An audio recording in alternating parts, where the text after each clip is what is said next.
During the 1970s, armed with new studies showing the dangers of refined sugars and exposing them in all of their forms, the American public began to wake up. For the first time since the 50s, sales of certain high-sugar foods slowed down. But the conglomerates had prepared for this and had been hard at work developing yet another weapon of their own: artificial sweeteners. Perhaps the most notorious of these was aspartame, more commonly known as Equal or NutraSweet. The story of how it became approved by the FDA is startling. By this time, the diet craze was in full swing, and the diet food market was a billion-dollar industry. It was banned in 1973, and another artificial sweetener, cyclamate, had recently been banned when it was found to cause tumors in tests done on animals. Aspartame was initially also rejected by the FDA, but its developer, G.D. Searle, was not having it. Searle presented the FDA 100 different studies that showed it was harmless, studies G.D. Searle had funded themselves. Why not? They knew if they could get it approved, they would make billions. But despite what their studies said, every time an independent study was done, it was found to be dangerous for human consumption.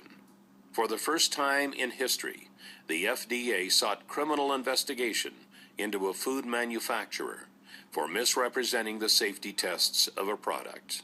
What the investigation revealed was shocking. Deceased lab animals from the tests were not autopsied for months or even years after their deaths, so that rotting would render any tumor data inaccurate.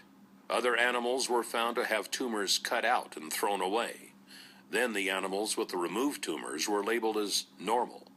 Obvious tumors were labeled as normal swelling. The FDA easily ruled that aspartame would not receive final approval. But what would follow was a set of dirty political tricks that must have made Abraham Lincoln roll over in his grave. G.D. Searle first arranged to actually hire the U.S. attorney who was leading the investigation. Samuel Skinner first resigned from the U.S. Attorney's Office, stalling the investigation, then went to work for Searle. Later that year, Donald Rumsfeld was hired on as CEO of Searle. Yes, the same Donald Rumsfeld that was Secretary of Defense during the Bush administration. He appointed several political buddies to top management positions and proclaimed he would get aspartame approved within 1 year. At the time, Reagan had just been elected, and Rumsfeld was part of Ronald Reagan's transition team, who was in charge of choosing a new FDA commissioner. They appointed a man named Arthur Hall Hayes, Jr. One of Arthur Hayes' first acts as FDA commissioner was to appoint a 5-person panel to review the final decision to reject aspartame. 3 of the 5 panel members still voted not to approve it, citing the animal tumors as a big concern. So what did Hayes do? Simple. He appointed a 6th member to tie the vote at 3-3. Then Hayes, a man who knew nothing of food additives, decided he as a commissioner should get a vote also. He then cast the deciding vote himself in favor of approval. Shortly after this scheme, Hayes resigned from his position as FDA commissioner, after which he was hired by Searle for a position paying hundreds of thousands of dollars a year. I know this sounds like a tale from a political horror movie, but sadly, it is 100% true. After all was said and done, aspartame was approved. Coca-Cola began using it to make Diet Coke, which they then marketed as a weight loss drink.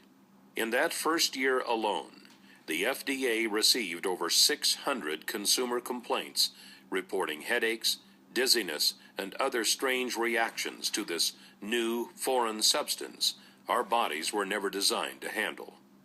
But the food conglomerates had won. And since then, over the last 30 years, more and more of these refined sugars, artificial sweeteners, preservatives, and other unnatural elements have infiltrated our food supply, creating essentially a new diet, without ever giving us a choice.